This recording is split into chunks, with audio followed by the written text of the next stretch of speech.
రూపాయలు టికెట్తో వచ్చినప్పుడు నేనేమన్నా.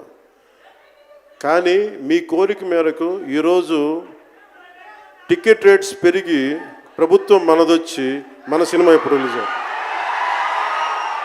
ఆ రోజు మీరు పంతం కొద్ది చూశారు. ఈరోజు ఆ రోజు పెట్టిన ఎఫర్ట్కి ఇది బయటకు వచ్చింది. ఇది దాని తాలూకు సత్తా మీరు చూస్తారు ఈరోజు. Okay, now will come back to the story of Harihara Veeramallu.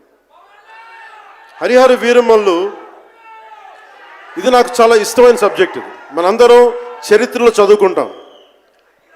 భారతదేశం ఎవరి మీద దాడి చేయలే, భారతదేశం ఎవరి మీద కూర్చొని ఆక్రమణం చేయలే. ఈ దేశాన్ని అందరూ ఆక్రమించుకున్నారు. మనం చదువుకున్న టెక్స్ట్ బుక్స్లో కానీ స్కూల్ బుక్స్లో కానీ ఎంతసేపు మొఘల్ తాలూకు గొప్పతనాన్ని చెప్పారు తప్ప మొఘల్ తాలూకు అరాచకాన్ని చెప్పలేదు ఆవిడ.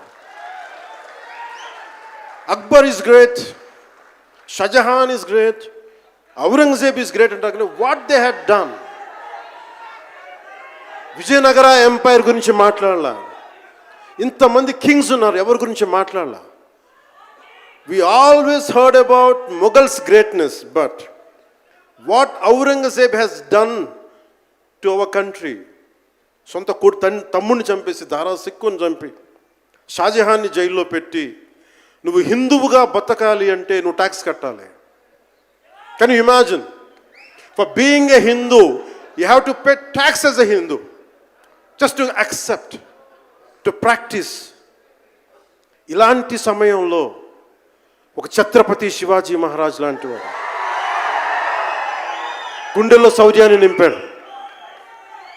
మనకి తమిళనాడు దురాక్రమణ గురైతే all the way from Maharashtra he came back and supported, stood by people. ఇలాంటి నేపథ్యంలో హరిహర వీరమల్లు ఒక ఫిక్షస్ క్యారెక్టర్, ఒక కల్పిత పాత్ర. అలాంటి పాత్రలో సగటు మనిషి ఏమి చేసి ఉండొచ్చు? ఎంతసేపు మనం కోహినూర్ ఎక్కడి నుంచి వచ్చింది?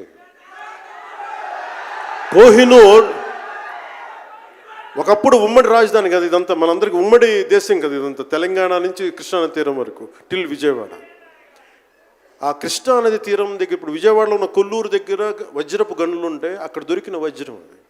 ఆ వజ్రం ఎక్కడి దాకా వెళ్ళింది? అది మన నిజాం నవాబ్ దగ్గరికి వచ్చింది. నిజాం నవాబ్ దగ్గర నుంచి ఆ మొఘల్కి వెళ్ళింది. రకరకాల ఫైనల్గా ఈ రోజున కోహినూర్ యూకే లండన్లో ఉంది, లండన్ మ్యూజియంలో ఉంది. సో దాన్ని దృష్టిలో పెట్టుకొని నాకు కృషి గారు కథ చెప్పినప్పుడు ఇంట్రెస్టింగ్ అనిపించింది.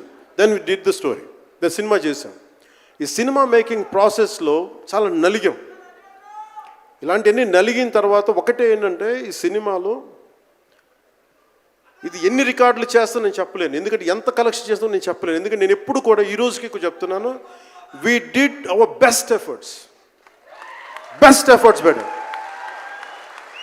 అంటే మీరు అంటారు కదా, మీకోసం కొంచెం కాలు కూడా కదిల్చాను డ్యాన్సుల కోసం. అలాగే నేను చాలా సంవత్సరాలు అయిపోయింది. ఎంతసేపు పొలిటికల్ ప్రాసెస్లోకి వెళ్ళిపోయి రియల్ లైఫ్ గుండాలను ఎదుర్కొన్నాను, రియల్ లైఫ్ రౌడీలను ఎదుర్కొన్నాను. కానీ సినిమాటిక్గా చెయ్యాలి అంటే ఎగిరి కొట్టడాలు ఇవన్నీ చేయడానికి నేను మళ్ళీ మార్షల్ ఆర్ట్స్ నేను చిన్నప్పుడు 20s ఉన్నప్పుడు ఎలా చేయాలో మళ్ళీ ఒక 1 month 2 months మళ్ళీ బ్రషప్ చేసి ఒక ఎస్క్రీమా కానీ జీత్ కండో కానీ అలాగే ఇషున్రియు కరాటే కానీ తర్వాత నేను నేర్చుకున్న మ్యాక్సిమం ఊషు కానీ ఎనీ సెల్ఫ్ డిఫెన్స్ టెక్నిక్స్ అన్నీ కూడా క్రోడీకరించి ఒక క్రమబద్ధీకరించి ఈ 18-minute క్లైమాక్స్ పార్ట్ నేను కొరియోగ్రాఫ్ చేశాను దీన్ని.